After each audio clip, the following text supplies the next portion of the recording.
My husband gave me divorce papers. His part was already filled out. If there's anything you don't like, feel free to give this out, okay? He smiled, a smile that seemed to say he couldn't possibly be wrong. Years later, I never would have imagined that the man I married, Tatum, after an office romance, would one day make me want to slap that smile off his face. I'm Sally, a working wife married for 3 years now. We don't have kids yet. Our marriage isn't great, but it's not terrible either. My husband isn't exactly controlling, but lately he's been lazy and doesn't contribute much. It's not unusual for both spouses to share chores, but my husband refuses to help out. He still insists that housework is women's work. Maybe it's because he lived with his parents for so long, but I think it's mostly because of his influence from his family, especially his mother. When you marry someone, the type of mother-in-law you end up with can really shape your married life. It's like a luck game, and whether you get lucky or not with your mother-in-law can make a big difference. My luck? Well, it's like getting the same disappointing prize every time. Sally, can't you make a decent meal? Another miss? Today my meeting ran late, and I got home late, so when I manage to leave on time, I do cook properly. What are you talking about? For a woman, taking care of the house is more important than work. It's common sense to have dinner ready when your husband gets home. I wish that kind of common sense had stayed in the 90s. Every day after work, my mother-in-law is somehow always there. My husband gave her a spare key without consulting me, so now she comes over every day. She's always there before I arrive, but I'm too afraid to ask how early she starts settling in. Then she spends her time finding faults around the house and bombards me with criticism and snide remarks as soon as I get home.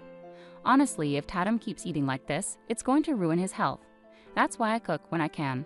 Sigh, my poor son, stuck with such a disappointing wife. It's frustrating. She just brushes off everything I say, like she's not even listening, and calling him my poor boy is just weird. If it happened occasionally, it might be bearable, but her coming over every single day like this is incredibly stressful. What's worse is how my husband just laughs it off and doesn't intervene. And if she's going to come over every day, the least she could do is pitch in with something. But no, she's quick to criticize and make sarcastic remarks, that she never lifts a finger to help. Sometimes she even takes portions of the dinner I've prepared. I'm so tired. Well, I'll just take this takeaway then. Hold on, if you take that, we won't have anything for dinner. That's why I keep telling you to come home earlier and cook, but today, I couldn't. Stop making excuses. Just hurry up and cook for my dear son. I'm taking this. Oh, and I'll grab the strawberries from the fridge too. Bye now. Wait, you can't just take our dinner without asking. Even after our dinner was taken, my husband didn't say a word. I'm really getting annoyed, giving him an angry look, but he just keeps grinning foolishly. It's so frustrating. Why aren't you saying anything when our dinner was taken? It's no big deal, just a little bit. It's not just a little. They took the whole thing. Then hurry up. Huh? I'm really hungry. Hurry up and make dinner, will you? I was left speechless with anger and disbelief as my husband went to the living room and flopped down on the sofa. Ugh, this is so infuriating. At least pay for the takeout. I was seething with anger, screaming in my mind. I'm fed up with my mother-in-law showing up unannounced every day, but on the rare day she doesn't come, I feel uneasy. Why is that? When I got home from work, my mother-in-law was unusually absent. My husband, who should have been home before me, was also missing. Even though it should have been peaceful, I felt a sense of unease. The reason became clear the moment I opened the fridge. It was gone. The steak I had saved for a special occasion, bought on payday, was missing from the freezer where I had stored it. There was only one possible explanation. I hurried out of the house, jumped on my bike, and pedaled as fast as I could while still being cautious. My destination was my in-laws' house, just a 7-minute bike ride away. Finally arriving there, breathless from covering the distance in 5 minutes, I wasted no time. I pushed open the unlocked front door of their house and called out, but got no response. Yet I sensed someone inside. Knowing my mother-in-law often enters our home unannounced, I went in without hesitation. What I saw inside was shocking. There it was, my steak, the package emptied and the remains lying on the table. Seeing it almost completely eaten, I couldn't help but scream. My in-laws and, strangely, my husband looked at me in surprise. Sally, what are you doing here? Why did you barge in like this, Sally? Ignoring their questions, I grabbed the tray that had held the steak and glared at them. This is the steak I bought, right? Did you eat it without asking? Oh, that? It was delicious, thank you. My mother-in-law smiled cheerfully at me, while my face burned with anger. It's not about whether it was delicious. I bought that to share with my husband. Why did you eat it without asking? It's no big deal. Tatum had some too, but I didn't get to eat any. Hemph, serves you right for planning to eat it alone. Consider it a lesson for not buying enough for all of us. Learn from this. Why am I the one who has to learn a lesson? I looked at my husband, hoping for support, but he just grinned foolishly again. And you? Why didn't you stop them? Well, I did get to have some, so it's okay if I didn't get more. There's no need to get so upset. We can just buy more. That's not the point. It's useless. Nothing I say seems to get through to my husband. Just then, tears started welling up in my eyes, and I felt a gentle hand on my shoulder. I looked up to see it was my father-in-law, always calm and quiet. I never understood what he was thinking, but I couldn't believe he joined in eating it. Or maybe he didn't know I had bought it. That's what I thought. Anyway. Sally, next time, get a bigger piece of meat so we can all enjoy it properly, my mother-in-law commented casually. That's not the issue here at all. Do they have no sense of apology? Their selfish actions drained me so much that I couldn't even find the energy to respond. I'm leaving. Don't you dare come barging in here again. My mother-in-law's voice rang out as I turned to leave. My husband stayed behind, mindlessly drinking beer. At that moment, I felt utterly indifferent. A few days later, I realized I needed to have a serious talk with my husband. The conversation took a surprising turn. What? I blurted out involuntarily. While I was out working, I unexpectedly saw my husband. Seeing him wasn't unusual. He's in sales after all. However, it was strange because he had told me he was on a business trip in another state. Why? What's going on? To make matters worse, he was walking arm in arm with a woman I didn't know. Judging by his foolish grin, it was clear they had more than just a casual relationship. I instinctively hid and listened as they approached, overhearing their conversation. "Tatum, why are you looking at me like that?" she asked. "Because you're so cute," he replied in a pathetic, lovesick tone. Their conversation continued. "Do you really want to marry me?" she questioned. "Yes, I want to marry you as soon as possible," he assured her. "Then will you get a divorce?" "Of course, I'll talk to her about it tonight." Decision made, he affirmed. It was confirmed. He was cheating. In that moment, I felt no shock at all. Instead, I realized I had fallen completely out of love with him. There was no love left for him in my heart. It was all gone. I'm done, I thought, feeling indifferent. I knew what I had to do. First, I needed to find a moving company. After discovering my husband's affair, I promptly moved out. 3 months later, I was busy moving once again. The movers delivered my belongings, but I had to unpack everything myself. The full-service option was too costly. As I opened the first box, the doorbell rang. As expected, there they were, my husband and the two of them. Without a word, I unlocked the door and let them in. They rang the bell again upon reaching my door, so I silently opened it. Immediately, they entered. "Hey Sally, long time no see," my husband greeted me.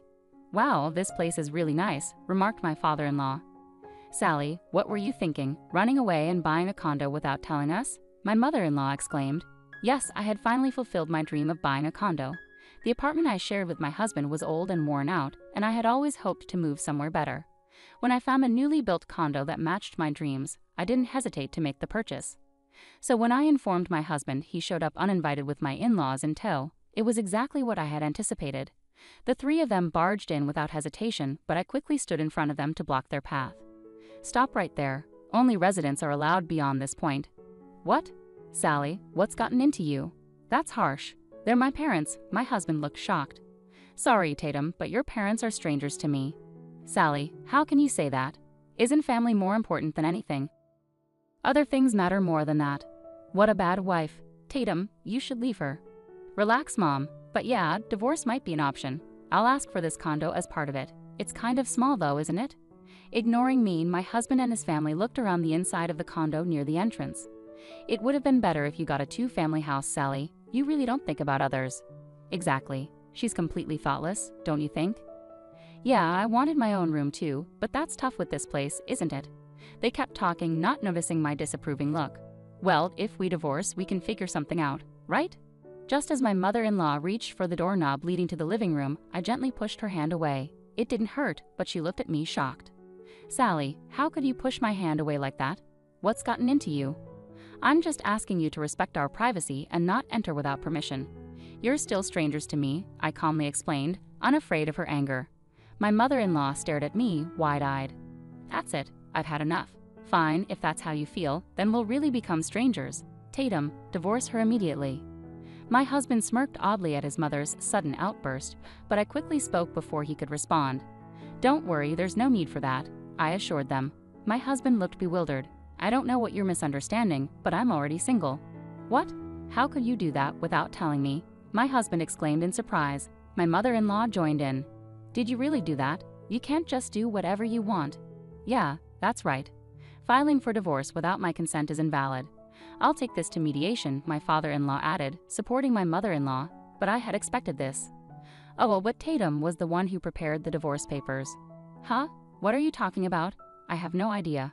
Oh, so you didn't prepare it? Remember when we first got married, you said, if there's something you don't like, feel free to bring it up without hesitation. Oh, yeah, now that you mention it. And that's when you finally remembered, right? My husband yelled, looking distressed. I never thought I'd actually need it, but I'm glad I kept it since there was something I didn't like. Why did you handle it yourself? Who does that seriously? It's not valid. Mediation, no divorce. Well, fine. Let's settle this thoroughly before we talk about divorce, okay? It seemed like everything had been anticipated. I pulled out documents and photos from a large envelope I had placed by the entrance. Inside were photos of my husband with his mistress and evidence of his affair. What's this? Evidence of your affair? My husband stammered. Diddly well, you were the one who left home, so… No, the affair started long before that. I've heard a lot from this woman, your mistress, and I even have these photos. Huh? Is that true? After leaving home, I quickly consulted with a lawyer and hired a detective. They discovered that my husband and his mistress were meeting almost daily, making it relatively easy to gather evidence of their affair. With my lawyer beside me, I confronted the mistress. Tatum told me he's divorcing you and marrying me. I'm so happy he's finally leaving you. That dreamy girl gave me lots of photos of the good times she spent with you.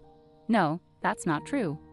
I expected a fierce battle with the mistress, but surprisingly, the conversation went smoothly due to her naivety. Tatum will take care of my compensation and handle the paperwork, so make sure it's done. Did you wait? I didn't agree to any of this. Well, I did ask her to wait quietly until the divorce is finalized. No wonder she kept avoiding me whenever I tried to contact her. I understand. The story has taken a new direction, and your explanation won't excuse your actions anymore. You're admitting you reached out to her first. That speaks volumes. Wait, listen. It's not what you think. It's not what it seems. There's no point in arguing. You have the right to contest the divorce papers, but the divorce will happen eventually. I'll also be seeking compensation and a fair division of assets. That's how it stands. Caught off guard by these unexpected developments, my husband collapsed to the floor, or rather my ex-husband now. Considering how useless he's been as a husband, I don't expect much in terms of savings, compensation, or property division. But honestly, I'm not counting on any of that anyway. My main goal is to divorce him and break away from both him and my in-laws. That's all I hope to achieve. I have a job and income, so I'll manage. I still have savings after buying the condo. I'm not worried about my future. If I can just stand up for myself against my husband, that's enough for me. With these thoughts in mind, I looked down at my stunned husband. However, it was my mother-in-law who couldn't hold back. Wait a minute, Sally. What are you talking about? Your son cheated without our knowledge, didn't he? Well, even though our son cheated, it must have been your fault too, right? It's the wife's fault for getting cheated on. Oh, is that so? Well then, could you please leave now? This is exactly what I expected. I didn't think we'd have a reasonable conversation anyway. No matter what she says, she's just a stranger now, completely unknown to me. I decisively began to usher her out, but my mother-in-law resisted strongly against my efforts. Even if you're getting divorced, you need to hand over this condo for the property division. Why should I do that? We bought this with marital funds, right? Our son has a share too. They probably don't understand the whole situation, my mother-in-law said with a smug look. Well, if we had bought this condo with savings from our marriage, then that would be true. But unfortunately for her, that's not the case. I purchased this condo with money I had before we got married, so it's not marital property to divide. Really? Yes, that's right. Both my parents passed away shortly after I started working. That's why I had planned to care for my in-laws after marriage. But facing my mother-in-law's constant attacks and snide remarks, every day shattered that resolve completely. Tatum never contributed financially to the household. Looking back now, was he spending it on his affair? Well, it doesn't matter. I've been covering almost all our living expenses, so there are no savings from our marriage. But compensation is different. Even if it's paid in installments, please ensure your son pays it promptly. I can't believe this, Sally San. Can't you reconsider the divorce? I'll talk sternly to my son about it. Why should I? There's no benefit for me in that. But I promise to stop criticizing from now on. Well, it's too late for that now. But how about this? Let's have steak tonight. We'll treat ourselves to some high-quality meat. Do you have money for that? Well, do you have it? If you lend it to me, I'll go buy it. No way. There's no benefit for me. With a deep sigh, I calmly addressed the three pale-faced individuals. Please leave. Wait a moment. Let's talk. Please leave. Just buy the meat and go, I shouted with determination, and in that instant, they all jumped up and hurriedly left. Ah, that's a relief. Afterward, my ex-husband accepted the divorce without further resistance. Mentioning a lump sum compensation payment if he didn't agree seemed to make him realize the seriousness of the situation. His mistress was furious upon learning he wouldn't cover her share of the compensation. Well, my ex-husband felt comfortable because I was covering our living expenses, but his salary wasn't high to begin with. In fact, it was even lower than mine. Someone like him couldn't afford to pay compensation, even to his mistress. Even so, since she signed the documents, I'll make sure to collect the compensation I'm owed firmly and promptly. I was worried my ex-MIL might return, knowing the condo's location, but thankfully that concern was unnecessary. It seems she aged rapidly and lost energy due to the shock. My son, struggling on a pension, came back home in tears because he couldn't afford rent either. Surrounded by two unreliable men, my ex-FIL and ex-husband, and struggling in a tough financial situation, it seems my ex-MIL doesn't have the energy to come to my house. I heard this from my ex-husband, who pleaded with me to wait for the compensation payment. Now that I've started fresh as a single person, I'm enjoying carefree days of independence at home. There's no one making snide remarks, and no one eating my groceries without permission. I'm really enjoying living alone. Maybe I'll try some local specialties next time. Freedom is truly nice, I whispered to myself. Oh, it feels so good. Freedom, I exclaimed. It feels great. Should I open another beer?